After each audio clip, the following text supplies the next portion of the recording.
إن الحمد لله نحمده ونستعينه ونستغفره ونعوذ بالله من شرور أنفسنا ومن سيئات أعمالنا من يهده الله فلا مضل له ومن يضلل فلا هادي له وأشهد أن لا إله إلا الله وحده لا شريك له وأشهد أن محمدا عبده ورسوله يا أيها الذين آمنوا اتقوا الله حق تقاته ولا تموتن إلا وأنتم مسلمون يا أيها الناس اتقوا ربكم الذي خلقكم من نفس واحدة وخلق منها زوجها وبث منهما رجالا كثيرا ونساء واتقوا الله الذي تساءلون به والأرحام إن الله كان عليكم رقيبا يا أيها الذين آمنوا اتقوا الله وقولوا قولا سديدا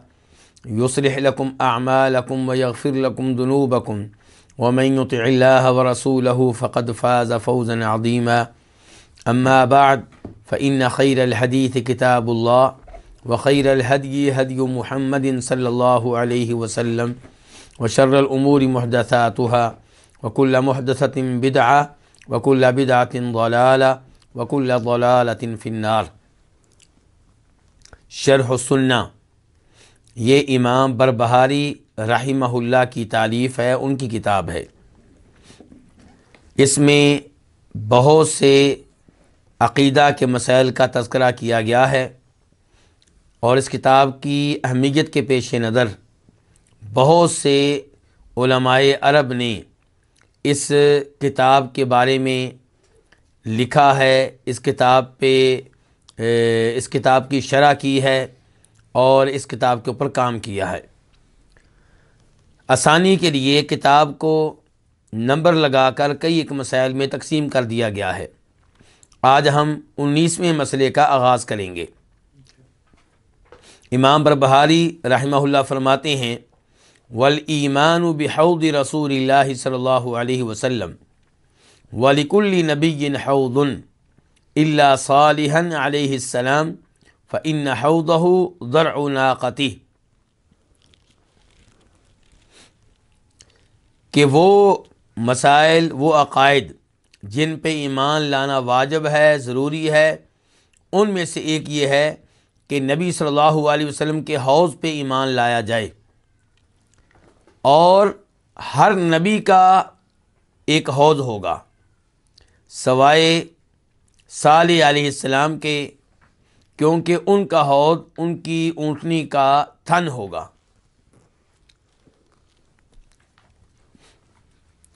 نبی علیہ الصلوۃ والسلام کے حوض پہ ایمان لانا یہ ہمارے بنیادی عقائد میں سے ایک عقیدہ ہے۔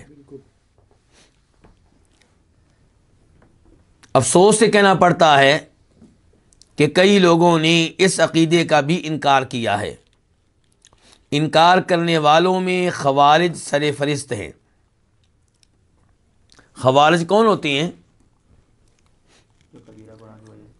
خوارج ان کے اہم ترین عقائد میں سے پہلے نمبر پہ یہ ہے کہ جو بھی مسلمان حکمران کبیرہ گناہوں کا ارتکاب کرنے والا ہوگا وہ تلواریں لے کر، نیزے لے کر میدان میں آ جائیں گے اور اس کو اقتدار سے ہٹانے کی ہر ممکن کوشش کریں گے۔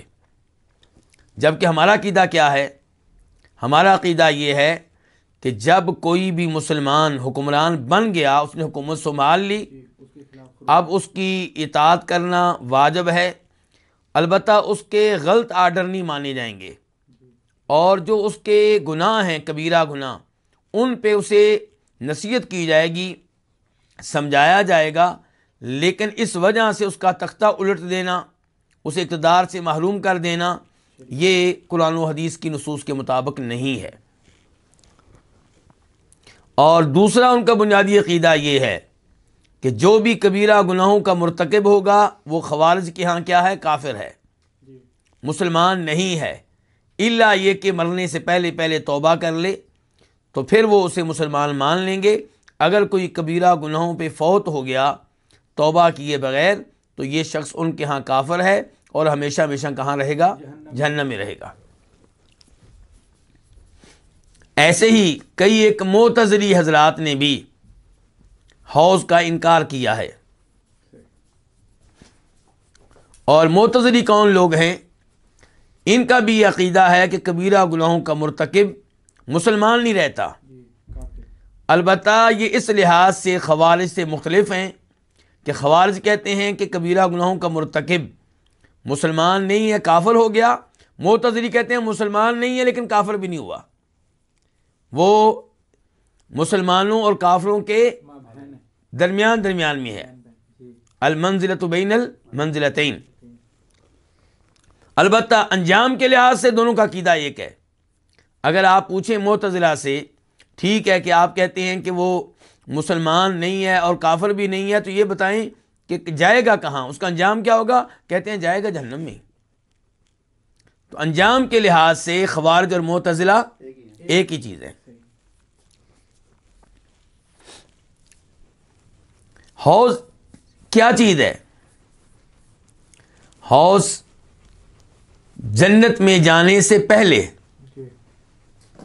ایک بہت بڑا حوض ہوگا، پانی کا مرکز ہوگا،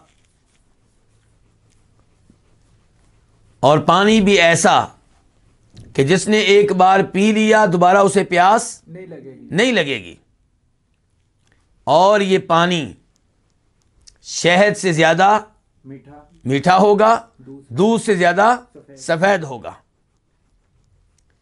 اور اتنا بڑا حوض کہ اس حوض سے پانی پینے کے لیے جو برتن ہوں گے وہ آسمان کے ستاروں کی طرح ہوں گے، اور بہت ہی لمبا چوڑا یہ حوض ہوگا، معمولی حوض نہیں ہے. تو اس کے بارے میں کہہ رہے ہیں امام بربہاری کہ ہمارے عقائد میں سے یہ بھی ہے کہ نبی علیہ الصلوۃ والسلام کے حوض پہ ایمان لایا جائے، اور اس بات پہ بھی ایمان لایا جائے کہ ہر نبی کا کوئی نہ کوئی حوض ہوگا. ایک تو حوض ہمارے نبی کا ہوگا صلی اللہ علیہ وسلم، اور ایک یہ کہ ہر نبی کا کوئی نہ کوئی حوض ہوگا. چنانچہ اس بارے میں ایک حدیث آپ کے سامنے رکھنا چاہوں گا. امام ترمذی اسے روایت کرتے ہیں اور نمبر ہے 2443 2443، اور امام ابن ابی عاصم روایت کرتے ہیں اپنی کتاب السنہ میں اور نمبر ہے 734، اور شیخ البانی اس کو لے کر آئے ہیں اپنے مشہور و معروف سلسلے الصحیحہ میں اور نمبر ہے 1599 1589۔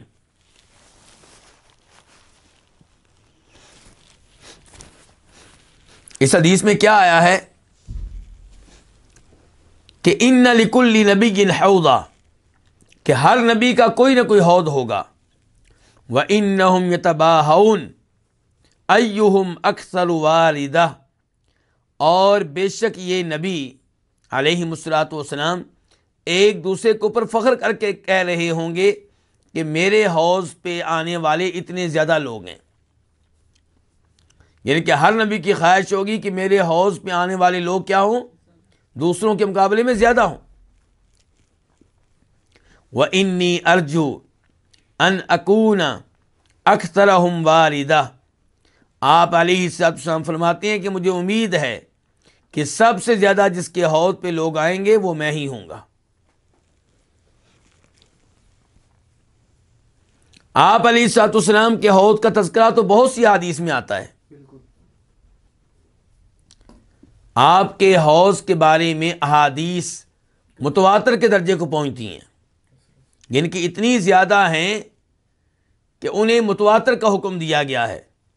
متواتر کون سی حدیث ہوتی ہیں؟ جسے بیان کرنے والے ہر طبقے میں بہت زیادہ لوگ ہوں، صحابہ بھی بہت زیادہ، اور صحابہ سے حدیث لے کر آگے روایت کرنے والے تابعین بھی بہت زیادہ، اور تابعین سے حدیث کو لے کر آگے روایت کرنے والے تبع تابعین بھی بہت زیادہ، اور اس کے بعد کا طبقہ بھی بہت زیادہ۔ تو ہر طبقے میں لوگ جس حدیث کو روایت کرنے والے بہت زیادہ ہوں تو جس حدیث کو روایت کریں گے اسے کیا کہیں گے؟ متواتر۔ تعداد اتنی زیادہ ہو کہ شک و شبہ کی گنجائش باقی نہ رہے۔ تو یہ جو احادیث ہیں حوض کے بارے میں احادیث، انہیں کیا کہا جاتا ہے؟ احادیث متواترہ۔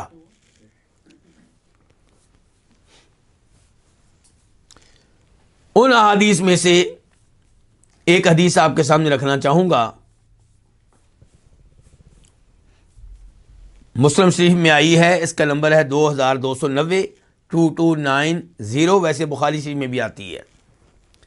ابو حازم سے روایت ہے، وہ کہتے ہیں کہ میں نے سہل بن سعد ساعدی سے سنا، اور وہ کہتے ہیں کہ میں نے سنا نبی صلی اللہ علیہ وسلم سے کہ آپ فرما رہے تھے، انا فرطکم علی الحوض، میں حوض پہ تمہارا انتظار کروں گا، تمہارا استقبال کروں گا۔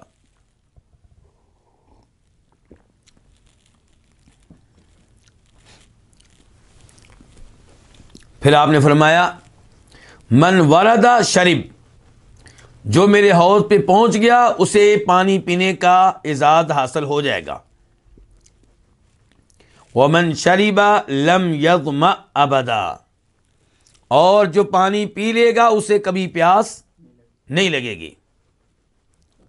پھر آپ فرماتے ہیں وَلَيَلِدَنَّ عَلَيَّ أَقْوَامٌ، میرے حوض پہ میرے پاس کئی ایسے لوگ آئیں گے اعرفہم، جن کو میں پہچان لوں گا، وَيَعْرِفُونِي، وہ بھی مجھے پہچان لیں گے، ثُمَّ يُحَالُ بَيْنِي وَبَيْنَهُمْ، پھر میرے اور ان کے درمیان رکاوٹ ڈال دی جائے گی۔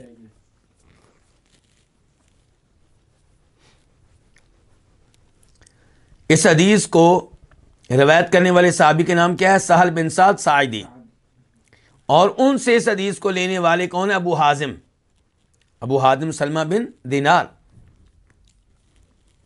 یہ ابو حازم کہتے ہیں جب میں یہ حدیث بیان کر رہا تھا تو نعمان بن ابی عیاش سن رہے تھے،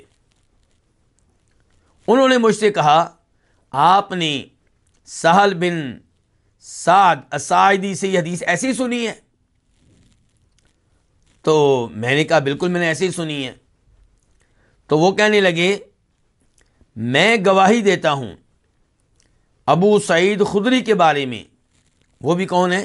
صحابی ہیں، کہ انہوں نے بھی یہ حدیث سنائی اور ایسے ہی سنائی جیسے تم نے سنائی ہے، لیکن انہوں نے اضافہ کیا، اس میں اضافہ یہ کہ آپ علیہ الصلوۃ والسلام کہیں گے جب آپ کے مابین اور ان لوگوں کے مابین کیا ڈال دی جائے گی؟ رکاوٹ، تو آپ کہیں گے انہم منی، یہ میرے ہیں، ان کو آنے دو۔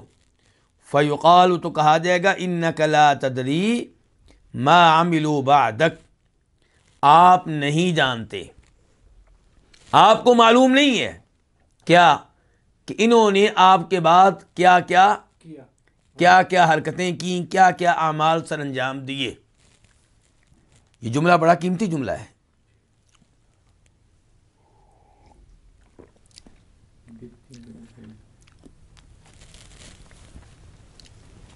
یہ جملہ آپ سے کہاں کہا جا رہا ہے؟ دنیا میں کیا آخرت میں؟ حوض پہ، حوض پہ کہا جا رہا ہے کہ آپ نہیں جانتے۔ اس کا مطلب یہ ہے کہ نبی علیہ الصلوۃ والسلام آخری وقت تک عالم الغیب نہیں ہوئے تھے، غیب کی کئی باتیں آپ کو بتائی گئیں، ہمارا ایمان ہے۔ اب یہ حوض کی باتیں لے لیں، یہ بھی غیب کی باتیں ہیں، آپ نے بتائی ہیں۔ تو جو غیب کی چند باتیں اللہ نے آپ کو بتا دی وہ آپ کو معلوم تھیں، اور آپ نے اللہ کے فضل و کرم سے وہ امت کو بھی بتا دیں۔ اب آپ کے ذریعے غیب کی یہ چند باتیں مجھے بھی معلوم ہو گئیں، آپ کو بھی معلوم ہو گئیں، کیا میں آپ کو یا آپ مجھے عالم الغیب کہہ سکتے ہیں؟ نہیں۔ عالم الغیب وہ ہے جس سے کوئی بھی بات پوشیدہ نہ ہو، کوئی بھی بات پوشیدہ، جو مطلق طور پہ غیب جاننے والا ہو، جو چند باتیں جان لے، چند باتیں معلوم نہ ہو، اسے عالم الغیب نہیں کہتے۔ تو انبیاء کرام علیہم الصلوۃ والسلام کو غیب کی کئی باتیں بتائی گئیں، جو بتائی گئیں وہ محدود ہیں، گنی جا سکتی ہیں، شمار کی جا سکتی ہیں، اور جو اللہ نے نہیں بتائیں وہ باتیں کتنی ہیں؟ بے شمار، لا تعداد۔ انبیاء کرام علیہ الصلوۃ والسلام کا کل علم اللہ کے علم کے مقابلے میں ایسے ہے جیسے سمندر کے پانی کے سامنے ایک قطرہ یا دو قطرے ہوں. اس سے آپ اندازہ لگا لیں کہ انبیاء کرام علیہ الصلوۃ والسلام عالم الغیب تھے یا نہیں تھے. اس میں کوئی شک و شبہ نہیں ہے کہ انبیاء کرام اپنی اپنی امتوں سے زیادہ علم رکھنے والے تھے، اور ہمارے نبی انسانوں میں سب سے اونچے مقام پہ فائز ہیں. لیکن یہ کہنا کہ آپ بھی عالم الغیب اللہ بھی عالم الغیب دونوں کا علم برابر، یہ زیادتی ہے. تو یہاں پہ آپ سے کہا جا رہا ہے روز قیامت کہ آپ نہیں جانتے انہوں نے آپ کے بعد کیا کچھ کیا. آج ہمارے کئی کلمہ پڑھنے والے لوگ یہ عقیدہ رکھتے ہیں کہ نبی علیہ الصلوۃ والسلام ہمیں دیکھ رہے ہیں، آپ ہماری ایک ایک حرکت سے واقف ہیں، آپ حاضر ناظر ہیں، جبکہ روز قیامت آپ سے کہا جا رہا ہے، حوض کے پاس کہا جا رہا ہے آپ نہیں جانتے کہ انہوں نے آپ کے بعد کیا اعمال کیے.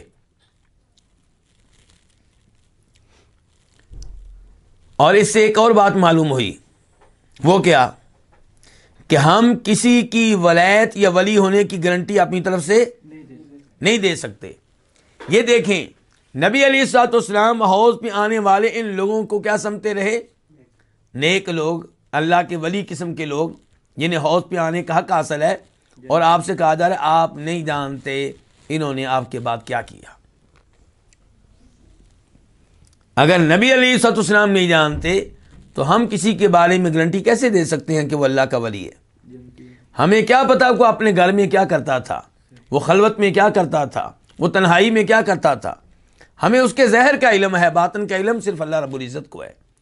موت آئی تو ایمان پہ آئی کہ کفر پہ آئی اللہ کو پتا ہے. ہاں ہم یہ توقع رکھ سکتے ہیں کہ فلاں عالم دین یوں لگتا ہے کہ اللہ کا ولی ہے، فلاں عالم دین جنتی قسم کا انسان لگتا ہے. گارنٹی ہم نہیں دے سکتے.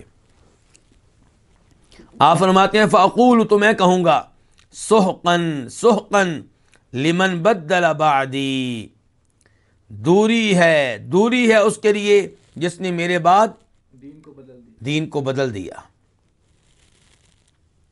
تو اس سے یہ بھی پتا چلا کہ آپ علیہ الصلوۃ والسلام کے دین کو تبدیل کرنا، اس میں نئی چیزوں کا اضافہ کرنا، یہ درست نہیں ہے. یہ ایسا جرم ہے جس کی وجہ سے انسان روز قیامت حوض سے محروم ہو سکتا ہے، حوض کے پانی سے محروم ہو سکتا ہے.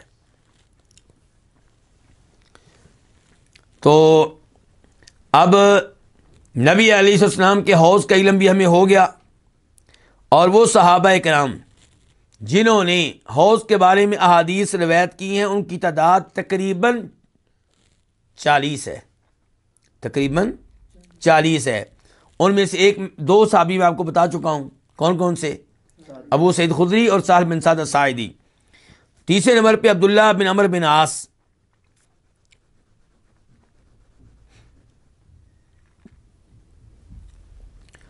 یہ کہتے ہیں کہ فرمایا نبی صلی اللہ علیہ وسلم نے حوضی مسیرت شہر، میرا حوض کتنا لمبا چوڑا ہوگا جی؟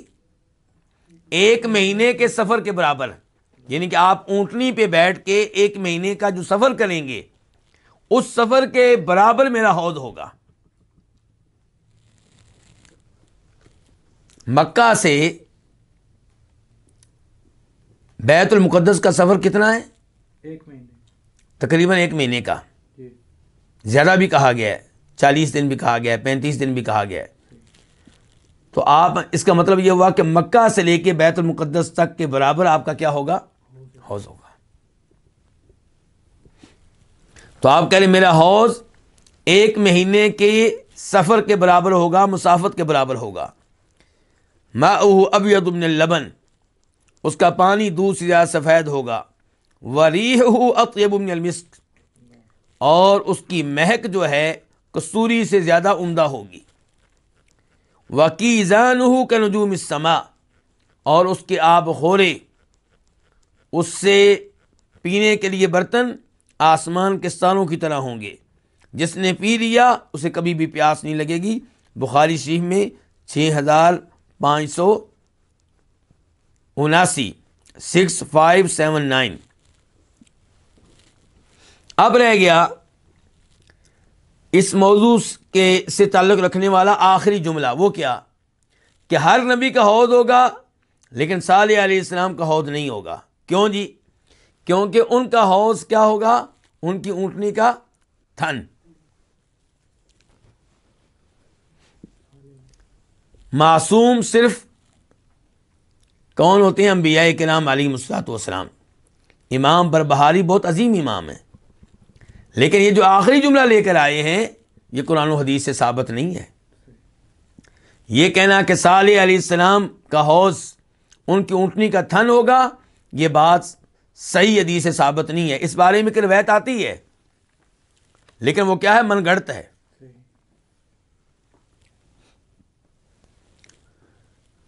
اس روایت کو امام ابن الجوزی رحمہ اللہ نے اپنی کتاب الموضوعات میں ذکر کیا ہے. الموضوعات کا مطلب کیا ہوتا ہے جی؟ یعنی کہ وہ کتاب جس میں من گھڑت روایتیں، خود ساختہ روایتیں جمع کر دی گئی ہیں. تو اس کتاب میں اس روایت کو لے کر آئے ہیں کہ عبد الکریم بن کیسان کہتے ہیں سوید بن عمیرہ سے روایت کرتے ہوئے کہ فرمایا نبی صلی اللہ علیہ وسلم نے کہ میرا جو حوض ہے اس سے روز قیامت میں پانی پیوں گا اور میرے پیروکار بھی پئیں گے، اور اللہ تعالیٰ اونٹنی کو زندہ کر دیں گے. کس کے لیے؟ صالح علیہ السلام کے لیے. تو وہ اس کا دودھ جو ہے وہ نکالیں گے اور وہ خود بھی پئیں گے، اور جو ان پہ ایمان لانے والے تھے، کن پہ؟ صالح علیہ السلام پہ ایمان لانے والے، وہ بھی پئیں گے. اور اس اونٹنی سمیت وہ موقف میں پہنچیں گے. تو یہ جو عبد الکریم بن کیسان ہے، اس کی وجہ سے اس روایت پہ حکم کیا لگا ہے کہ یہ من گھڑت ہے. امام ابن حجر لسان المیزان میں کہتے ہیں کہ ہوا موضوع، یہ روایت کیا ہے؟ خود ساختہ ہے، من گھڑت ہے، کوئی اس کی حقیقت نہیں ہے. اور امام ابن الجوزی جب موضوعات میں لے کر آئے تو کہا ھذا حدیث الموضوع لا اصل لہ، بے بنیاد ہے.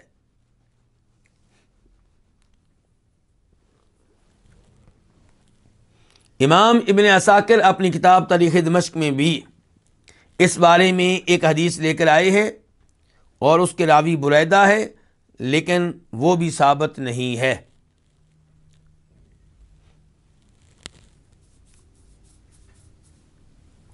اس کے بعد ہم منتقل ہوتے ہیں مسئلہ نمبر 20 کی طرف.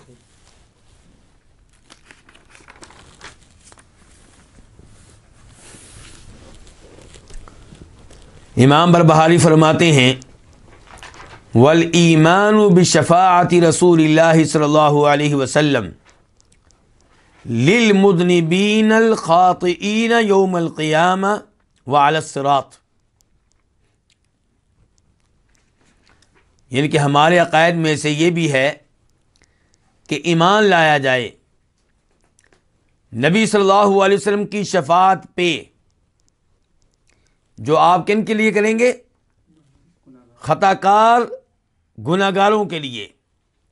کب کریں گے؟ قیامت کے دن. وعلی الصراط، اور کہاں پہ کریں گے؟ پل صراط پر بھی کریں گے. جو نیچے ترجمہ دیا گیا ہے وہاں پہ کہا گیا کہ پل صراط پہ ایمان لانا. یہ ترجمے میں شاید کمی بیشی ہو گئی ہے. حقیقت یہ ہے کہ یہاں پہ یہ مقصد نہیں ہے کہ پل صراط پہ ایمان لانا. پل صراط پہ ایمان لانے کے بارے میں مسئلہ نمبر 21 اس کے بعد میں آ رہا ہے. تو یہاں پہ کیا ہے کہ ایمان لانا نبی علیہ السلام کی شفاعت پہ، جو کن کے حق میں ہوگی؟ خطا کار گناہ گاروں کے حق میں. کب ہوگی؟ قیامت کے دن. وعلی الصراط، اور پل پہ. پل کون سا؟ جو جہنم کے اوپر ہوگا. وَيُخْرِجُهُمْ مِنْ جَوْفِ جَهَنَّمَ، اور آپ ان کو نکالیں گے جہنم کے اندر سے. وَمَا مِن نَبِيٍّ إِلَّا وَلَهُ شَفَاعَةٌ، کوئی ایسا نبی نہیں ہے جس کو شفاعت کا حق نہیں ملے گا. ہر نبی کو شفاعت کا موقع دیا جائے گا. اور اسی طرح صدیقین بھی شفاعت کر سکیں گے, شہداء بھی شفاعت کر سکیں گے, اور صالحین اولیاء بھی شفاعت کر سکیں گے. وَلِلَّهِ بَعْدَ ذَلِكَ تَفَضُّلٌ فِي مَن يَشَاءُ, اور اس کے بعد اللہ تعالیٰ کا فضل و کرم ہوگا ان پہ جن پہ اللہ تعالیٰ چاہیں گے. وَالْخُرُوجُ مِنَ النَّارِ, اور آگ سے نکلنا ہوگا بعد ما احترقوا, جب کہ آگ میں پھینکے جانے والے کیا ہو چکے ہوں گے؟ جل چکے ہوں گے. وَصَارُوا فَحْمًا, اور کوئلہ بن چکے ہوں گے. یہ ہے جی مسئلہ نمبر 20. کافی طویل یہ مسئلہ ہے.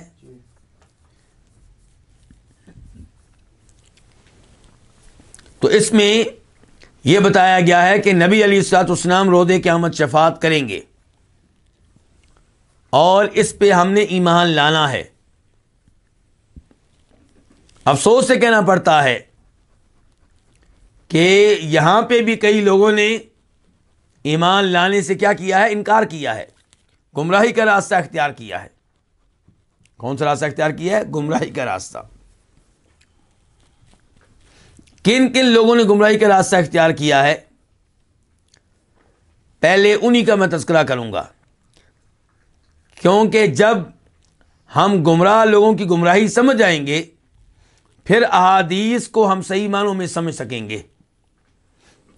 تو گمراہ ہونے والے لوگ جو ہیں اس مسئلے میں, کون سے مسئلے میں؟ شفاعت کے مسئلے میں. شفاعت کے مسئلے میں گمراہ ہونے والے لوگ دو طرح کے ہیں. نمبر 1, معتزلی اور خوارج. تھوڑی دیر پہلے گفتگو کرتے ہوئے میں نے کیا کہا تھا کہ خوارج کا عقیدہ یہ ہے کہ جو توبہ کیے بغیر کبیرہ گناہوں پہ فوت ہو گیا وہ ہمیشہ ہمیشہ کہاں رہے گا؟ جہنم میں. اور شفاعت کا عقیدہ کیا کہتا ہے کہ ان کو جہنم سے نکال لیا جائے گا, ان کے حق میں شفاعت ہو جائے گی. تو اس لیے وہ شفاعت کے کیا ہیں؟ منکر ہیں. اور معتزلی بھی کیا ہے؟ منکر ہیں, کیونکہ ان کا بھی عقیدہ یہی ہے کہ کبیرہ گناہوں کا مرتکب توبہ کیے بغیر فوت ہوا تو ہمیشہ ہمیشہ کہاں رہے گا؟ جہنم میں رہے گا.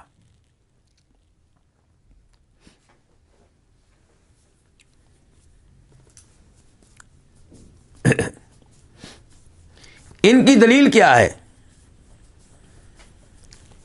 پہلے نمبر پہ سورہ بقرہ آیت نمبر 167 167 اللہ تعالیٰ فرماتے ہیں وَمَا هُمْ بِخَارِجِينَ مِنَ النَّارِ, کہ یہ جہنمی لوگ جہنم سے نکل نہیں سکیں گے, بالکل نہیں نکل سکیں گے, ہرگز نہیں نکل سکیں گے. تو یہ لوگ کہتے ہیں قرآن بتا رہا ہے کہ جہنم میں جانے والے جہنم سے ہرگز نہیں نکل سکیں گے, اور تم لوگ کہتے ہو کہ کئی لوگ شفاعت کے ذریعے جہنم سے نکل آئیں گے. تمہارا عقیدہ قرآن کے خلاف ہے. وہ کہتے ہیں تمہارا عقیدہ کس کے خلاف ہے؟ قرآن کے خلاف ہے. دوسرے نمبر پہ ان کی دلیل سورہ مدثر آیت نمبر 48 اللہ تعالیٰ فرماتے ہیں فَمَا تَنْفَعُهُمْ شَفَاعَةُ الشَّافِعِينَ, کہ ان جہنم میں جانے والوں کو شفاعت کرنے والوں کی شفاعت کوئی فائدہ نہیں دے گی. کہتے ہیں دیکھو اللہ تعالیٰ تو کہہ رہے ہیں ان کو کوئی شفاعت فائدہ نہیں دے گی, اور تم لوگ کہتے ہو کہ ان لوگوں کو شفاعت فائدہ دے گی اور انہیں جہنم سے بچا لیا جائے گا یا جہنم سے نکال لیا جائے گا.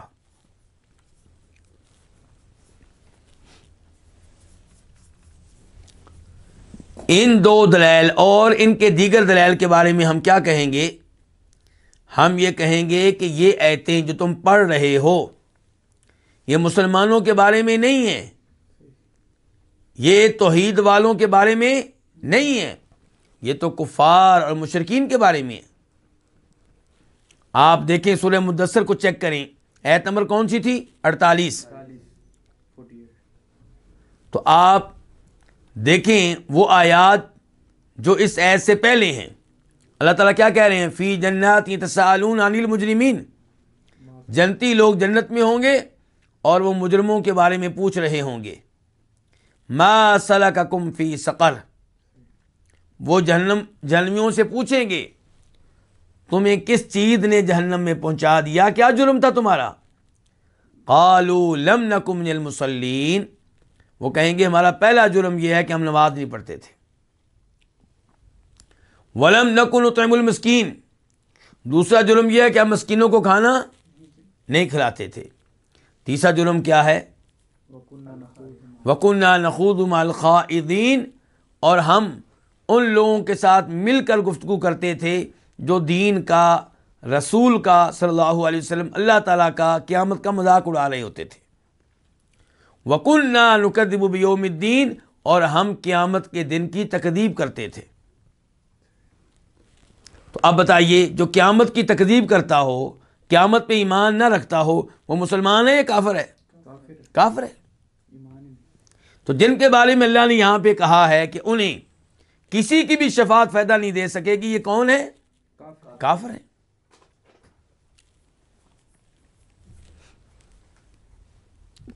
تو معتزلی اور خوارج جن آیات سے استدلال کر رہے ہیں، جن آیات کو دلیل بنا رہے ہیں، یہ مسلمانوں کے بارے میں نہیں ہے، یہ ایمان والوں کے بارے میں نہیں ہے، یہ کافروں کے بارے میں ہے۔ اچھا، یہ وہ پہلا گروپ تھا جو شفاعت کے معاملے میں گمراہ ہوا۔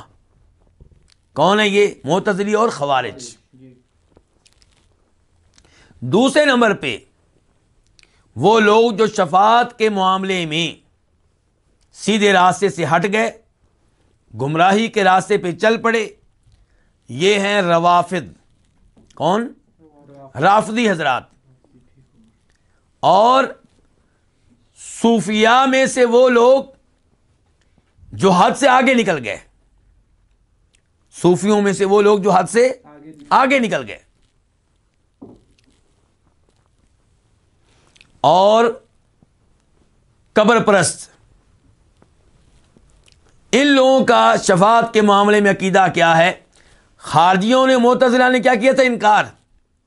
یہ ایمان لے کر آئے شفاعت پہ، کون؟ رافضی، صوفی اور قبر پرست، لیکن حد سے آگے نکل گئے۔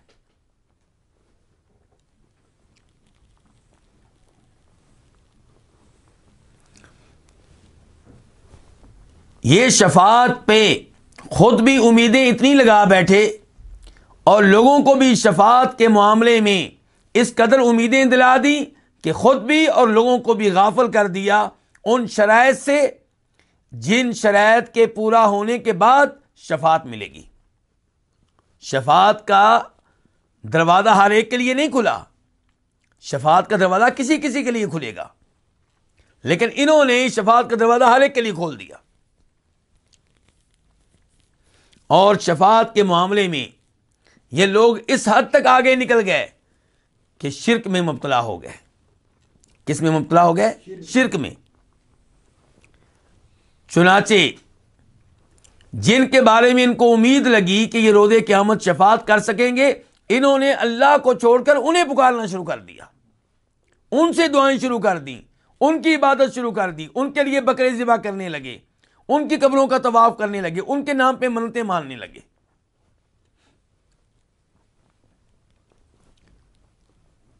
جبکہ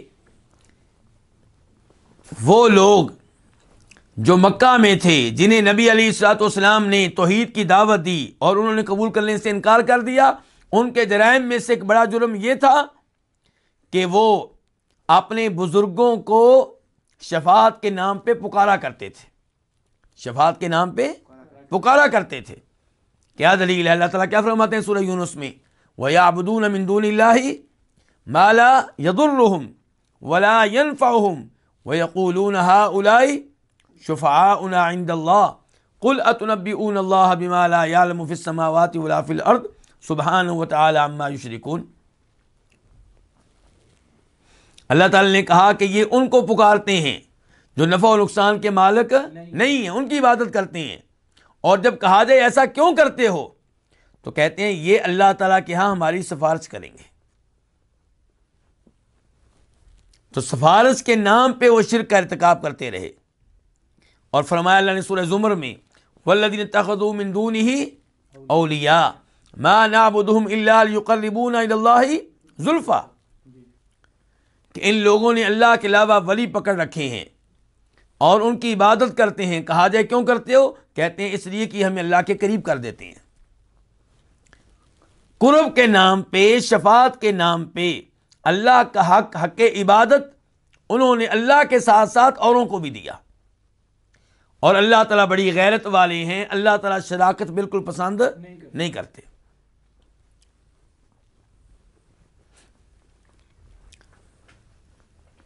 اب یہاں پہ موجودہ زمانے میں آپ کو اپنے دائیں بائیں آگے پیچھے یہ لوگ نظر آئیں گے، کون؟ جو شفاعت کے نام پہ کیا کرتے ہیں؟ غلو۔ مثال کے طور پہ آپ آل بیت کے نام پہ کیا کریں؟ نظر دیں، بکرے ذبح کریں تو آل بیت آپ کو بخشوا لیں گے۔ کسی پیر صاحب کی بیعت کر لیں، وہ آپ کو کیا کریں گے؟ بخشوا لیں گے۔ یہ لوگ تو آپ کو نظر آئیں گے، لیکن کیا معتزلی اور خوارج بھی نظر آتے ہیں آپ کو یا نہیں نظر آتے؟ معتزلی اور خوارج، معتزلہ کے نام پہ، خوارج کے نام پہ یہ لوگ آپ کو نہیں ملیں گے، لیکن یہ لوگ موجود ہیں، یہ لوگ آپ کے دائیں بائیں ہیں۔ مثال کے طور پہ جاوید احمد غامدی صاحب، ان کے استاد مولانا امین احسن صلاحی، مجھے امید یہ ہے کہ جاوید احمد غامدی بھی اسی راستے پہ ہوں گے، لیکن میں فی الحال ان کے بارے میں کوئی دلیل مجھے نہیں ملی، اس لیے میں خاموش رہتا ہوں۔ لیکن ان کے استاد مولانا امین احسن صلاحی وہ شفاعت کو نہیں مانتے۔ کون سی شفاعت؟ یہ شفاعت کے جو گناہگار مومن ہوں گے انہیں جہنم سے نکال لیا جائے گا۔ آپ ان کی تفسیر پڑھ کر دیکھ لیں، آپ ان کی بخاری شریف کی شرح پڑھ کر دیکھ لیں۔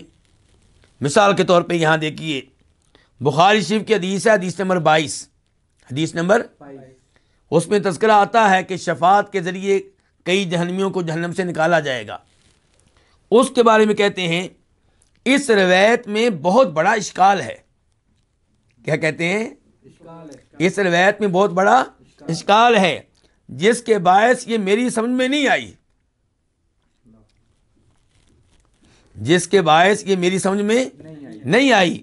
وہ اشکال یہ ہے کہ اس میں مجرمین کے دوزخ سے نکالے جانے کا تصور دیا گیا ہے، اس میں مجرمین کے دوزخ سے نکالے جانے کا تصور دیا گیا ہے، جبکہ اس تصور کا قرآن میں کہیں اشارہ تک نہیں ہے۔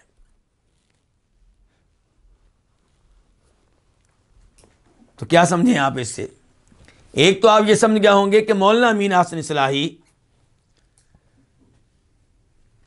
شفاعت پہ مشتمل احادیث کو اس لیے رد کر رہے ہیں کہ قرآن سے ان کی تائید نہیں ملتی، گویا کہ وہ صرف انہی احادیث کو مانیں گے جن کی تائید کہاں سے ملے گی؟ قرآن سے۔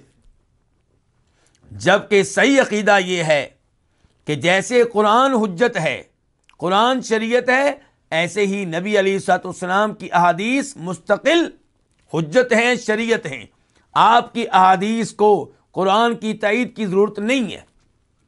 ہاں، اس میں کوئی شک و شبہ نہیں کہ قرآن اور احادیث ٹکراتے نہیں ہیں، آپس میں ٹکراتے نہیں ہیں، ایک دوسرے کے مخالف نہیں، کیونکہ دونوں اللہ کی طرف سے ہیں۔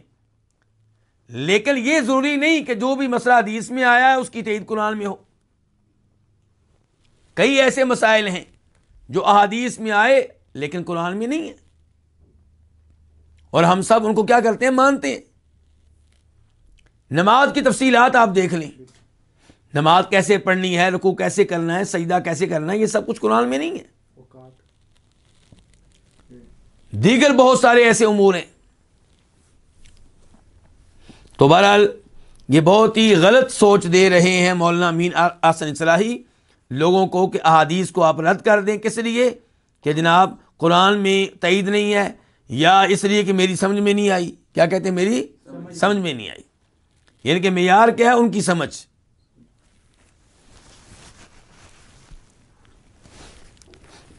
جبکہ صحیح عقیدہ یہ ہے کہ جب حدیث ثابت ہو جائے تو آپ اس پہ ایمان لائیں گے، آپ کی عقل اسے سمجھ سکے یا نہ سمجھ سکے.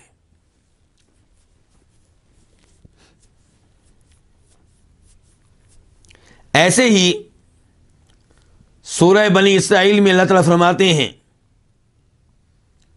وَمِنَ اللَّيْلِ فَتَهَجَّدْ بِهِ نَافِلَةً لَكَ عَسَىٰ أَن يَبْعَثَكَ رَبُّكَ مَقَامًا مَحْمُودًا، کہ آپ تہجد کی نماز پڑھتے رہیں، اللہ تعالیٰ آپ کو مقام محمود پہ فائز کرے گا. مقام محمود سے مراد کیا ہے؟ شفاعت عظمیٰ، جو روز قیامت آپ کریں گے، سب سے بڑی شفاعت، اس کا تذکرہ بھی آئے گا. اب اس آیت کی تفسیر میں نبی علیہ الصلوۃ والسلام کی اس حدیث کا تذکرہ آنا چاہیے جس میں آپ فرماتے ہیں کہ جو اذان سنے اور اذان کے بعد یہ دعا پڑھے اللہم رب ہذہ دعوۃ التامہ والصلاۃ القائمہ آت محمدا الوسیلۃ والفضیلہ وابعثہ مقاما محمودا الذی وعدتہ، کہ جو یہ پڑھے گا اس کے لیے میری شفاعت حلال ہو جائے گی، میں روز قیامت اس کی شفاعت کروں گا. اب اس دعا میں کیا کہا گیا ہے کہ اے اللہ، اس اذان جیسی دعوت کے رب اور قائم ہونے والی نماز کے رب جناب محمد کو کیا دینا؟ صلی اللہ علیہ وسلم، آپ کو وسیلہ بھی دینا، جنت کا اعلیٰ مقام، اور فضیلت بھی دینا، اور آپ کو مقام محمود پہ فائز کرنا، وہ مقام محمود جس کا تو نے اللہ کے رسول سے وعدہ کیا ہے. تو وہ وعدہ کیا ہے جی؟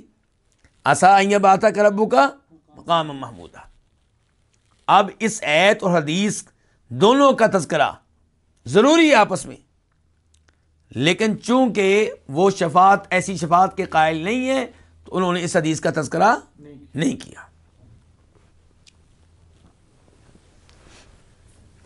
تو یہ وہ لوگ تھے جو شفاعت کے کیا ہیں؟ انکاری ہیں. اب ہم آتے ہیں شفاعت کی اقسام کی طرف. شفاعت کی وہ اقسام جو ہمارے نبی علیہ الصلوۃ والسلام کو جس شفاعت کا موقع دیا جائے گا اس کی بات کر رہا ہوں. تو پہلے نمبر پہ کیا؟ شفاعت عظمیٰ، اور یہ خاص آپ کے ساتھ، یہ آپ ہی کر سکیں گے، کوئی اور نہیں کر سکے گا. عظمیٰ کا معنی کیا ہے؟ بڑی. شفاعت عظمیٰ سب سے بڑی شفاعت، اور یہی وہ شفاعت ہے جس کے بارے میں آپ کہتے ہیں حدیث جابر میں، بخاری میں بھی وہ آئی ہے 438 438 کہ وَأُعْطِيتُ الشَّفَاعَةَ، کہ جن 5 امور میں مجھے دیگر انبیاء کرام علیہم الصلوۃ والسلام پہ فضیلت بخشی گئی ہے، ان میں سے ایک یہ ہے کہ مجھے شفاعت کا موقع دیا جائے گا، یعنی کہ ان کو نہیں دیا جائے گا. تو یہ کون سی شفاعت ہے جس کا موقع آپ کو دیا جائے گا، ان کو نہیں دیا جائے گا؟ شفاعت عظمیٰ. اور یہی وہ شفاعت ہے جس کا تذکرہ ابو ہریرہ کرتے ہیں رضی اللہ تعالیٰ عنہ، آپ سے حدیث روایت کرتے ہوئے. اس حدیث کو امام احمد اپنی مسند میں، امام بخاری اپنی صحیح میں، اور مسلم اپنی صحیح میں لے کر آئے ہیں. بخاری میں اس کا نمبر ہے 4712 4712، اور مسلم میں اس کا نمبر ہے 194 194. شروع میں اس حدیث کا خلاصہ بتاؤں گا، پھر آخری الفاظ باقاعدہ طور پہ بتاؤں گا کیونکہ حدیث بہت لمبی ہے. نبی علیہ السلام فرماتے ہیں کہ لوگ میدان حشر میں ہوں گے اور انتظار کر کے تھک چکے ہوں گے، صورتحال ان کے لیے ناقابل برداشت ہو چکی ہوگی. پھر مشورہ کریں گے آپس میں کہ کسی سے رابطہ کرتے ہیں جو ہماری اللہ رب العزت کے ہاں کیا کرے؟ شفاعت کرے، تاکہ اللہ تعالی ہمارا حساب کتاب کریں، تاکہ جنت والے جنت میں پہنچ سکیں، جہنم والے جہنم میں چلے جائیں۔ آدم علیہ السلام کے پاس آئیں گے اور آدم علیہ السلام سے گزارش کریں گے کہ آپ شفاعت کریں ہماری، کیونکہ آپ سب انسانیت کے کیا ہیں؟ باپ ہیں، اور آپ وہ ہیں کہ جن کے بارے میں اللہ نے فرشتوں سے کہا تھا، کیا کہا تھا؟ ان کو سجدہ کرو۔ آدم علیہ السلام معذرت کر لیں گے اور کہیں گے ان ربی قد غضب اليوم غضبا لم یغضب قبلہ مثلہ ولن یغضب بعدہ مثلہ، کہ آج رب العالمین بہت غصے میں ہیں، اتنے غصے میں نہ پہلے کبھی تھے نہ آئندہ کبھی ہوں گے۔ نفسی نفسی، مجھے تو اپنی فکر ہے، اذهبوا الی غیری، کسی اور کے پاس جاؤ، نوح کے پاس چلے جاؤ۔ چنانچہ لوگ نوح علیہ السلام کے پاس آئیں گے، وہ بھی شفاعت کرنے سے معذرت کر لیں گے۔ ابراہیم علیہ السلام بھی شفاعت سے معذرت کر لیں گے، موسیٰ علیہ السلام بھی معذرت کر لیں گے، عیسیٰ علیہ السلام بھی معذرت کر لیں گے۔ بالآخر معاملہ پہنچ جائے گا ہمارے نبی علیہ الصلوۃ والسلام کے پاس۔ تو اب یہاں سے میں روایت کے الفاظ آپ کے سامنے رکھوں گا۔ تو وہ کہیں گے اذهبوا الی محمد، عیسیٰ علیہ السلام کیا کہیں گے؟ محمد کے پاس چلے جاؤ صلی اللہ علیہ وسلم۔ فیأتون محمدا، تو وہ آپ کے پاس آئیں گے۔ فیقولون، کہیں گے یا محمد، اے محمد، انت رسول اللہ، آپ اللہ کے رسول ہیں، وخاتم الانبیاء، اور خاتم النبیین ہیں، وقد غفر اللہ لک ما تقدم من ذنبک وما تأخر، اللہ نے آپ کی اگلی پچھلی لغزشیں کیا ہیں؟ معاف کر دی ہیں۔ اشفع لنا الی ربک، آپ ہماری رب کے ہاں کیا کریں؟ شفاعت کریں۔ الا تری الی ما نحن فی، آپ دیکھتے نہیں کہ ہم کس مشکل میں ہیں؟ آپ فرماتے ہیں فانطلق، میں چل پڑوں گا، فآتی تحت العرش، اور میں عرش کے نیچے آؤں گا، فاقع ساجدا لربی، میں اپنے رب کے لیے سجدے میں گر جاؤں گا، ثم یفتح اللہ علی من محامدہ وحسن ثناء علیہ شیئا لم یفتح علی احد قبلی، پھر اللہ تعالیٰ مجھے اپنی حمد کے وہ الفاظ سکھائے گا جو اللہ نے مجھ سے پہلے کسی کو نہیں سکھائے ہوں گے۔ اور دوسری روایت میں آتا ہے کہ آپ کہتے ہیں کہ مجھے وہ اب معلوم نہیں ہے، تب اللہ مجھے سکھائے گا۔ تو اس سے کیا پتہ چلا؟ کہ آپ عالم الغیب نہیں ہیں۔ آپ کہہ رہے ہیں یہ الفاظ مجھے دنیا میں نہیں آتے جو وہاں پہ میں نے کہنے ہیں، تب اللہ مجھے سکھائے گا۔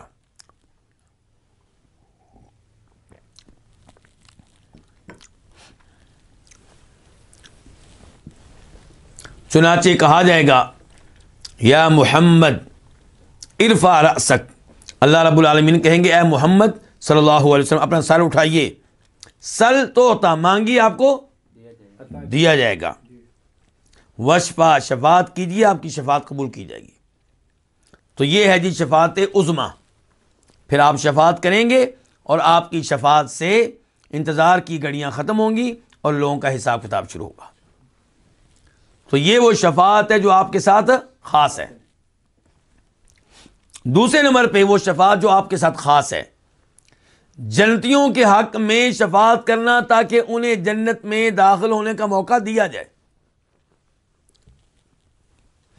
اس کی دلیل مسلم شریف حدیث نمبر 197 197، انس بن مالک کہتے ہیں نبی صلی اللہ علیہ وسلم نے فرمایا آتی باب الجنت یوم القیامہ، قیامت کے دن میں جنت کے گیٹ پہ آؤں گا، فاستفتح، تو میں مطالبہ کروں گا کہ جنت کے دروازے کو کھولا جائے، فیقول الخازن، جنت کا دربان کہے گا من انت، آپ کون ہیں؟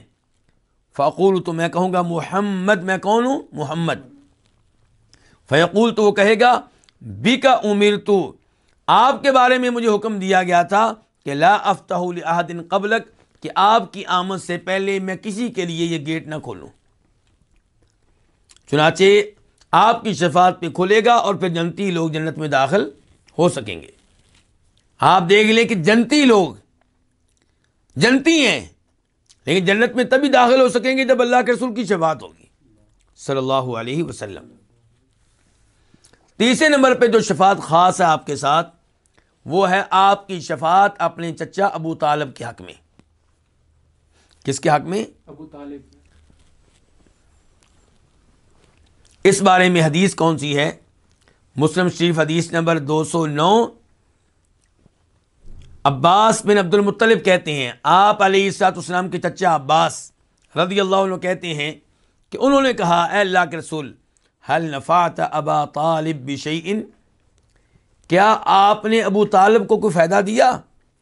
فإنه كان يحوطك ويغضب لك، کیونکہ ابو طالب آپ کی حفاظت کیا کرتا تھا اور آپ کی وجہ سے لوگوں سے لڑائیاں کیا کرتا تھا، آپ کی وجہ سے لوگوں پہ ناراض ہو جایا کرتا تھا۔ تو آپ نے کہا نعم، جی ہاں، ہوا فی ضحضاہ من نار، وہ آگ کے اس حصے میں ہوگا جہاں ہلکی سی آگ ہوگی۔ ولولا انا، اور اگر میں نہ ہوتا تو لکان فی الدرک الاسفل من النار، تو ابو طالب جہنم کے سب سے نچلے طبقے میں ہوتے۔ تو فائدہ ہوا کس کی شفاعت سے؟ اللہ کے نبی علیہ السلام کی شفاعت سے۔ بلکہ اس کی مزید وضاحت حدیث نمبر 210 میں آتی ہے، وہ بھی مسلم میں۔ ابو سعید خدری کہتے ہیں، ان رسول اللہ صلی اللہ علیہ وسلم ذکر عنہ عمہ ابو طالب، کہ آپ علیہ الصلوۃ والسلام کے پاس تذکرہ ہوا آپ کے چچا ابو طالب کا۔ فقال، تو آپ نے کہا، لعلہ تنفع شفاعتی یوم القیامہ، امید ہے کہ اسے قیامت کے دن میری شفاعت فائدہ دے گی۔ فیجعل فی ضحضاہ من النار، تو انہیں جہنم کے اس حصے میں رکھا جائے گا جہاں ہلکی آگ ہوگی۔ یتبلغ کعبیہ، وہ آگ ان کے ٹخنوں تک پہنچ رہی ہوگی۔ تو یہ شفاعت بھی آپ کے ساتھ خاص ہے۔ کیا مطلب؟ کسی بھی کافر کے حق میں کسی کی شفاعت کام نہیں آئے گی، اور یہ آیتیں ہم پڑھ چکے ہیں پہلے، سوائے ابو طالب کے، کہ ابو طالب کو آپ کی شفاعت کا یہ فائدہ ہوگا کہ ان کے عذاب میں تخفیف ہو جائے گی۔ کیا ہو جائے گی؟ تخفیف ہو جائے گی۔ تیسری شفاعت کا وعدہ دیا تھا آپ نے حدیث مسلم شریف 210 بتایا۔ اس کے بعد چوتھی شفاعت وہ کیا ہے؟ اہل توحید میں سے جو گناہگار ہیں، فاسق و فاجر ہیں، کبیرہ گناہوں کا ارتکاب کرنے والے ہیں، ان کے حق میں شفاعت کرنا کہ انہیں جہنم سے نکال لیا جائے۔ یہ وہ شفاعت ہے جو آپ بھی کریں گے اور دیگر انبیاء کرام علیہم السلام بھی کریں گے۔ چنانچہ اس کی دلیل کیا ہے؟ نمبر 1، آپ فرماتے ہیں، شفاعتی لأہل الکبائر من امتی، کہ میری امت کے وہ لوگ جو کبیرہ گناہوں کا ارتکاب کر رہے ہیں ان کے حق میں شفاعت کروں گا۔ ابو داؤد شریف حدیث نمبر 4739 4739، اور ترمذی 2435 2435، حدیث کے راوی ہیں انس بن مالک۔ اور اس سے ملتی جلتی حدیث جابر بھی روایت کرتے ہیں نبی صلی اللہ علیہ وسلم سے، اور اس کا نمبر ہے ترمذی میں 2436 2436۔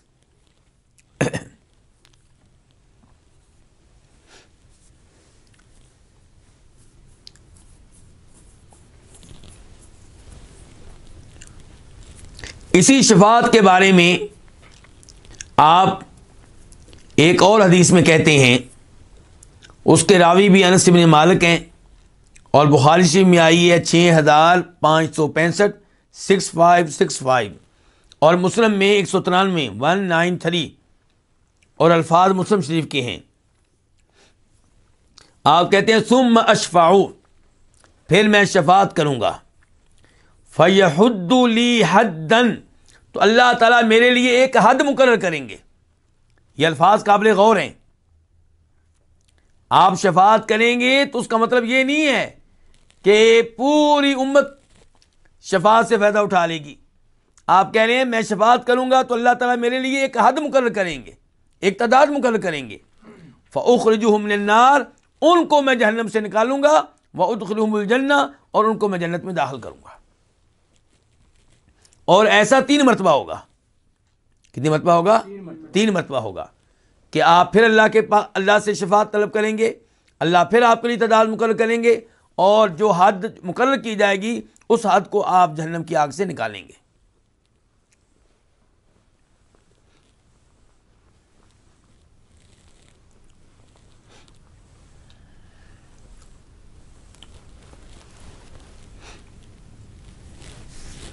اس کے بعد ہمارا موضوع ہے کہ شفاعت کی شرائط کیا ہیں.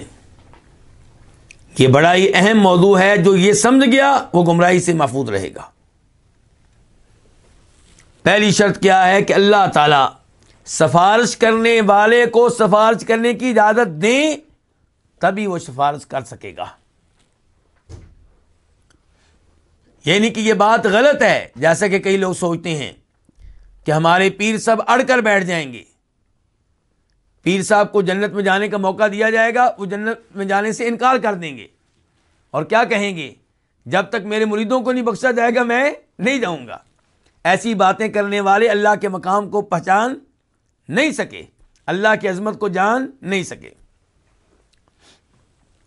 تو پہلی شرط کیا ہے کہ سفارش کرنے والے کو سفارش کرنے کی اجازت ملے,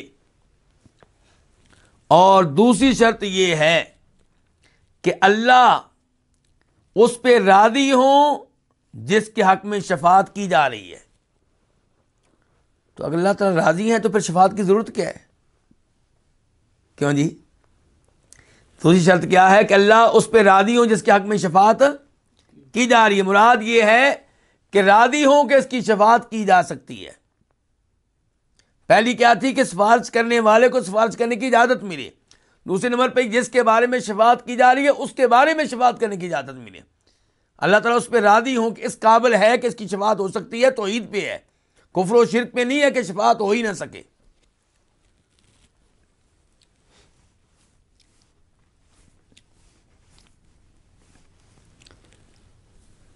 آیات کی طرف آنے سے پہلے یہاں بخاری شریف کی وہ حدیث آپ کے سامنے رکھنا چاہوں گا کہ ابراہیم علیہ الصلوۃ والسلام دیکھیں گے کہ ان کے والد کو لے جایا جا رہا ہے کدھر؟ جہنم کی طرف. تو وہ اللہ رب العزت سے باپ کے حق میں شفاعت کریں گے. تو اللہ تعالیٰ کہیں گے ابراہیم نیچے دیکھو. ابراہیم علیہ السلام نیچے پاؤں کی طرف دیکھیں گے, اسی دوران ان کے والد کو جہنم کی آگ میں پھینک دیا جائے گا کسی جانور کی شکل میں دے کر. اور یہ حدیث بخاری شریف کی ہے.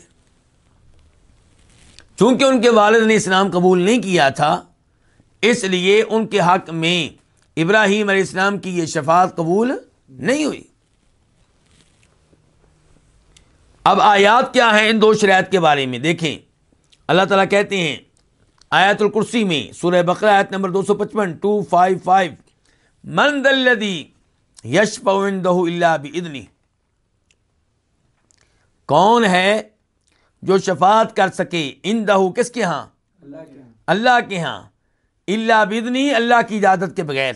یعنی کہ اللہ کی اجازت کے بغیر کسی کی جرت نہیں ہے کہ اللہ کے ہاں شفاعت کر سکے. تو یہ آیت بتا رہی ہے کہ روز قیامت شفاعت کی 2 اقسام ہیں. ایک وہ شفاعت جو اللہ کی اجازت کے بغیر ہو تو ایسی شفاعت نہیں ہے. دوسری وہ جن کے حق میں اللہ اجازت دے تو اللہ تعالیٰ اس شفاعت کا اس بات کر رہے ہیں. تو پتہ چلا کہ شفاعت کا علم ہمیں قرآن سے ہوتا ہے, کیونکہ اللہ تعالیٰ نے یہ نہیں کہا کہ کسی کی ضرورت نہیں کہ شفاعت کر سکے. اللہ نے یہ نہیں کہا کہ شفاعت بالکل نہیں چلے گی. اللہ تعالیٰ کہہ رہے ہیں کسی کی ضرورت نہیں شفاعت کرے, ہاں اللہ کی اجازت کے ساتھ کر سکتا ہے.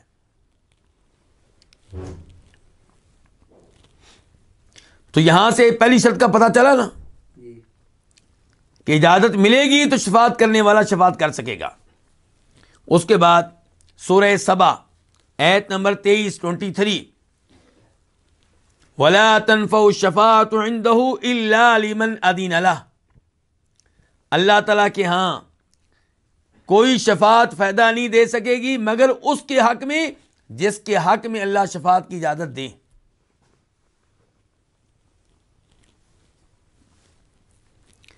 تیسرے نمبر پہ سورہ زمر آیت نمبر 44 قل للہ الشفاعۃ جمیعا. آپ کہہ دیں ساری کی ساری شفاعت کا مالک کون ہے؟ اللہ. اس کا مطلب ہے مردی کس کی چلے گی؟ پھر اللہ کی چلے گی. اس کے بعد آیت نمبر 4 سورہ نجم 26 نمبر آیت 26 وَكَم مِّن مَلَكٍ فِي السَّمَاوَاتِ. آسمانوں میں کتنے ہی ایسے فرشتے ہیں لا تغنی شفاعتهم شیئا جن کی شفاعت کوئی فائدہ نہیں دیتی الا من بعد یأذن اللہ لمن یشاء ویرضی. ہاں تب فائدہ دیتی ہے جب شفاعت کرنے والا اللہ کی اجازت سے شفاعت کرے اور اس کے حق میں شفاعت کرے جس کے حق میں اللہ تعالیٰ چاہیں اور راضی ہوں.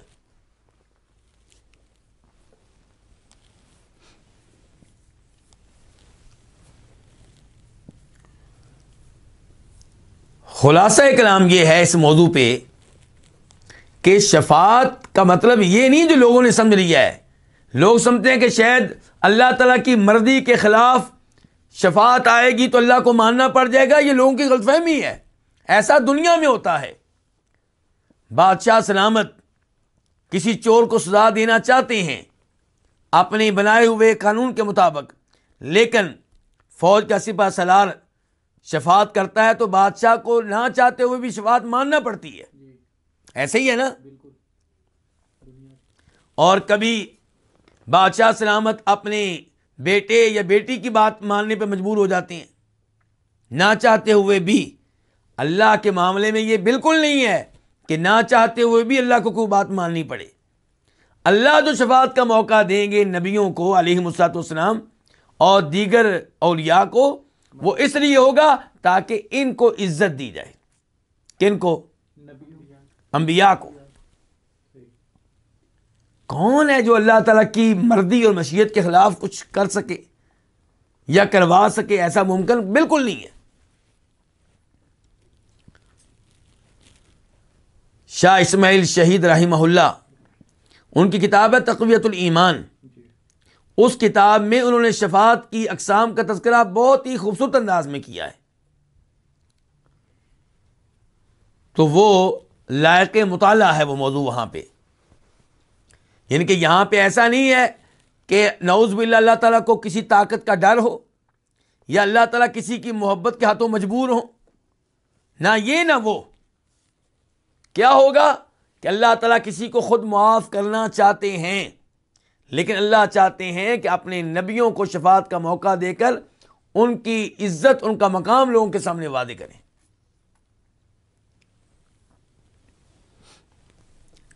اب ہم آتے ہیں کتاب کی عبارت کی طرف.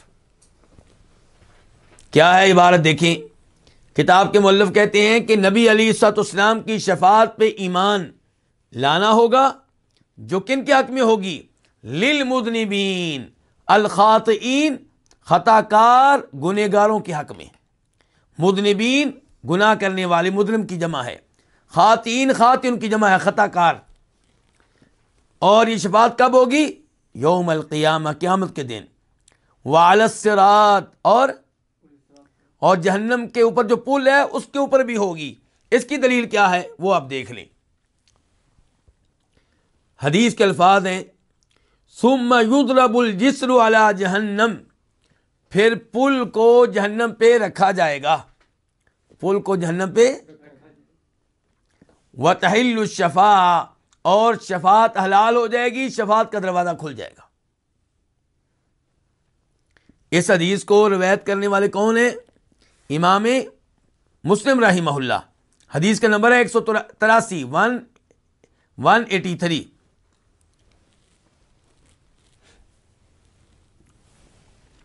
دوسری حدیث اس موضوع پہ, کون سا موضوع؟ کہ پل کے ارد گرد شفاعت. امام ترمذی روایت کرتے ہیں, حدیث کا نمبر ہے 2433 2433. اور حدیث کے راوی ہیں جناب انس بن مالک, کہتے ہیں کہ میں نے نبی علیہ الصلوۃ والسلام سے سوال کیا کہ آپ میری قیامت کے دن شفاعت کیجئے گا. تو آپ نے کہا انا فاعل، میں تمہاری شفاعت کروں گا. قال، تو انس کہنے لگے فأین اطلبک، اللہ کے رسول وہاں میں آپ کو کہاں تلاش کروں گا؟ قال، تو فرمایا نبی صلی اللہ علیہ وسلم نے اطلبنی اول ما تطلبنی علی الصراط، سب سے پہلے مجھے تلاش کرنا جہنم پہ رکھے ہوئے پل کے پاس. اور انس کہنے لگے اگر وہاں پہ آپ کو میں نے نہ پایا تو فرمایا پھر میزان ترازو کے پاس، یرحمک اللہ. تو انہوں نے کہا اگر میں نے ادھر بھی آپ کو نہ پایا، فرمایا پھر حوض کے پاس. اس کے بعد کیا جی، وَيُخْرِجُهُم مِّن جَوْفِ جہنم، اور آپ ان کو نکالیں گے کہاں سے؟ جہنم کے اندر سے. اور اس بارے میں حدیث پہلے میں بیان کر چکا ہوں. اس کا نمبر کیا تھا؟ مسلم شریف حدیث نمبر 193 193. پہلے ذکر کیا میں نے اس کا کہ اللہ تعالیٰ میرے لیے ایک حد مقرر کریں گے تو میں اس حد کے مطابق لوگوں کو جہنم سے نکالوں گا اور جنت میں داخل کروں گا. اس کے بعد وما من نبی الا ولہ شفاعہ، ہر نبی کے لیے شفاعت ہوگی. وکذالک الصدیقون، اور اسی طرح صدیق بھی شفاعت کر سکیں گے، شہداء بھی اور نیک اولیاء بھی. کیا دلیل ہے جی اس کی؟ ابو سعید خدری کی لمبی حدیث شفاعت کے موضوع پہ، جس کو وہ روایت کرتے ہیں نبی صلی اللہ علیہ وسلم سے، جس کا نمبر ہے بخاری میں 4581 4581، اور مسلم میں اس کا نمبر ہے 183 183. تو اس میں کیا آتا ہے؟ فیقول اللہ، اللہ تعالیٰ کہیں گے شفاعت الملائکہ، میرے فرشتوں نے بھی شفاعت کر لی، وشفع النبیون، اور میرے نبیوں نے بھی شفاعت کر لی. اس کا مطلب ہے باقی نبی بھی شفاعت کریں گے، فرشتے بھی کریں گے. وشفع المؤمنون، اور دیگر مومنوں نے، اولیاء نے بھی شفاعت کر لی. ولم یبق الا ارحم الراحمین، اب ارحم الراحمین رہ گیا ہے کون؟ اللہ تعالیٰ کہیں گے میں رہ گیا ہوں اب، یعنی کہ اب میں لوگوں کو نکالوں گا بغیر شفاعت کے جہنم سے. فیقبض قبضۃ من النار، اللہ تعالیٰ جہنم سے ایک مٹھی کو باہر نکالیں گے، ایک مٹھی کو. فیخرج منہا قوما، تو اللہ تعالیٰ ایسے لوگوں کو بھی نکال دیں گے لم یعملوا خیرا قط، جنہوں نے توحید کے علاوہ کوئی خیر کا کام نہیں کیا ہوگا. قد عادوا حمما، یہ لوگ کوئلہ بن چکے ہوں گے. کیا بن چکے ہوں گے؟ اور ان الفاظ پہ غور کریں، شفاعت کے نام پہ لوگ دھوکہ کھا جاتے ہیں. کیا ہم دنیا میں، حالانکہ دنیا کی آگ جہنم کی آگ کے سامنے کوئی حیثیت نہیں رکھتی، کیا ایک منٹ کے لیے اپنے جسم کو اس آگ میں ڈال سکتے ہیں؟ برداشت کر سکتے ہیں؟ تو شفاعت تو ہوگی جب ہوگی. اور پھر کیا ہم شفاعت کے حقدار ہوں گے کہ نہیں ہوں گے؟ تو اس لیے شفاعت پہ ایمان بھی لائیں، شفاعت کی امید بھی رکھیں، دعائیں بھی کریں، لیکن حقیقت پسند بنیں. وہ اعمال اختیار کریں جن کی وجہ سے شفاعت ملتی ہے. مثال کے طور پہ کبھی فرماتے ہیں نبی صلی اللہ علیہ وسلم، جو مؤذن کی اذان سنے، اذان کے الفاظ کا جواب دے، پھر درود پڑھے، پھر میرے لیے دعائے وسیلہ کرے، اس کے لیے میری شفاعت حلال ہو جائے گی. اب یہ اعمال ہیں. اور اذان کا جواب دینا یہ بھی ہے کہ مؤذن نے کہا تھا نماز کے لیے آؤ، آپ نماز کے لیے جائیں. اس کے بعد دیکھیں جی، کہتے ہیں وَلِلَّهِ بَعْدَ ذَلِكَ تَفَضُّلٌ فِي مَن يَشَاءُ، تفضل کثیر فی من یشاء. اس کے بعد اللہ تعالیٰ کا بہت سارا فضل و کرم ہوگا ان پہ جن پہ اللہ چاہے گا. یعنی کہ یہ بھی حدیثوں میں نے سنائی آپ کو کہ پہلے شفاعت کر لی فرشتوں نے، نبیوں نے اور عام مومنوں نے، اس کے بعد اللہ بغیر شفاعت کے اپنا خاص فضل و کرم کرتے ہوئے بہت سارے لوگوں کو جہنم کی آگ سے نکالے گا. اور اس بارے میں الگ سے بھی ایک حدیث سن لیجئے گا. اس حدیث کو روایت کرنے والے جناب انس ہیں. بخاری میں اس کا نمبر ہے 7510 7510، اور مسلم میں اس کا نمبر ہے 193 193. آپ علیہ السلام فرماتے ہیں فاقول، میں کہوں گا یا ربی، اے میرے رب، اذن لی فی من قال لا الہ الا اللہ، مجھے آپ اجازت دیں. کون کہہ رہے ہیں؟ اللہ کے رسول. دھیان سے سنیں ذرا. آپ مجھے اجازت دیں ہر اس شخص کے بارے میں شفاعت کرنے کی جس نے لا الہ الا اللہ پڑھ لیا ہے. مجھے اجازت دیں ہر اس آدمی کو جہنم سے نکالنے کی جس نے کیا پڑھا ہوا تھا؟ لا الہ الا اللہ پڑھا ہوا تھا. تو اللہ تعالیٰ کہیں گے لیس ذاک لک، یہ آپ کے لیے نہیں ہے. یہاں پہ اللہ رب العزت نے آپ کی درخواست قبول نہیں کی. اللہ تعالیٰ کہیں گے ولیکن عزتی وکبریائی وعظمتی وجبریائی لأخرجن من قال لا الہ الا اللہ. میری عزت کی قسم، میری کبریائی کی قسم، میری عظمت کی قسم، میں ہر اس شخص کو نکال لوں گا جہنم سے جس نے لا الہ الا اللہ کہا. یعنی کہ یہ کام میں بغیر شفاعت کے کروں گا. لیکن لا الہ الا اللہ کے لفظ سے بھی کئی لوگ دھوکہ کھا جاتے ہیں. لا الہ الا اللہ کا مطلب یہ کہ لا الہ الا اللہ پہ آپ قائم رہیں، یعنی کہ کلمہ پڑھ لیا اور کلمے کے الٹ چل پڑے، شرک کرتے رہے، قبر والوں کو مشکل کشا، حاجت روا، غوث اعظم قرار دیتے رہے. جب آپ یہ کام کریں گے تو لا الہ الا اللہ کا تقاضا تو آپ نے پورا نہیں کیا. اس کے بعد آخری جملہ کیا ہے؟ والخروج من النار بعدما احترقوا وصاروا فحما. اور آگ سے نکلنا ہوگا بعد اس کے کہ جب کہ وہ لوگ جل چکے ہوں گے اور کیا بن چکے ہوں گے؟ کوئلہ. یہ الفاظ بھی امام بربہاری نے ایک حدیث سے لیے ہیں. حدیث کیا ہے دیکھیے. ابو سعید خدری روایت کرتے ہیں، فرمایا نبی صلی اللہ علیہ وسلم نے یخرج الناس من النار، لوگ جہنم کی آگ سے نکلیں گے بعدما احترقوا، جب کہ وہ جل چکے ہوں گے، وصاروا فحما، اور کوئلہ بن چکے ہوں گے، فیدخلون الجنہ، تو پھر وہ جنت میں داخل ہوں گے، فینبتون فیہا، تو جنت میں ایسے اگیں گے جیسے سیلاب کی جو سیلاب کے ساتھ جو مٹی آتی ہے اور کوڑا کرکٹ آتا ہے اس میں کوئی نہ کوئی بیج بھی چلے جاتے ہیں. تو جب وہ سیلاب رکتا ہے، ٹھہرتا ہے، تو وہ بیج فوری طور پہ اگاتے ہیں، ایسے یہ فوری طور پہ اگائیں گے. تو یہ تھا ہمارا موضوع جس کا تعلق اس سے ہے شفاعت سے. اللہ رب العزت سے دعا ہے کہ اللہ تعالیٰ ہمیں جہنم کی آگ سے محفوظ رکھے اور اللہ تعالیٰ ہمیں ان میں سے بنائے جو جہنم کی آگ میں داخل کیے جانے سے پہلے ہی اللہ کی طرف سے معافی حاصل کر چکے ہوں گے اور نبی علیہ السلام کی شفاعت کو پا چکے ہوں گے. اللہ ہم سب کو عذاب قبر سے محفوظ رکھے، عذاب جہنم سے محفوظ رکھے. ہمیں بھی، ہماری اولاد کو بھی، ہمارے والدین کو بھی، بہن بھائیوں کو بھی، دوست احباب کو بھی اللہ تعالیٰ مسلمانوں کی دنیا میں بھی حفاظت فرمائے، آخرت میں بھی حفاظت فرمائے. اور اللہ تعالیٰ ہمیں استقامت کے ساتھ یہ عقیدہ کی کتاب سیکھنے کی، پڑھنے کی توفیق دے. میرے وہ دوست جو بعد میں آئے ہیں، شروع میں ہمارے ساتھ نہیں تھے، ان سے میری درخواست ہوگی کہ وہ اس کتاب کو حاصل کریں تاکہ کتاب اپنے سامنے رکھ کر پھر پڑھ سکیں. پھر پڑھنے کا مزہ کچھ اور ہوگا. اور اگر ان کے پاس کتاب نہیں ہے تو PDF وہ منگوا سکتے ہیں ایڈمن صاحب کے ذریعے. مجھے امید ہے کہ عبد المحسن بھائی اس معاملے میں انشاءاللہ تعاون کریں گے، تو ان کے ذریعے وہ کتاب کو حاصل کر سکتے ہیں. تو انشاءاللہ وہ کتاب PDF حاصل کریں، اسے پرنٹ کروائیں اور جلد کروائیں اور اس کے بعد درس میں حصہ لیں تو فائدہ ہوگا انشاءاللہ. وآخر دعوانا الحمدللہ رب العالمین.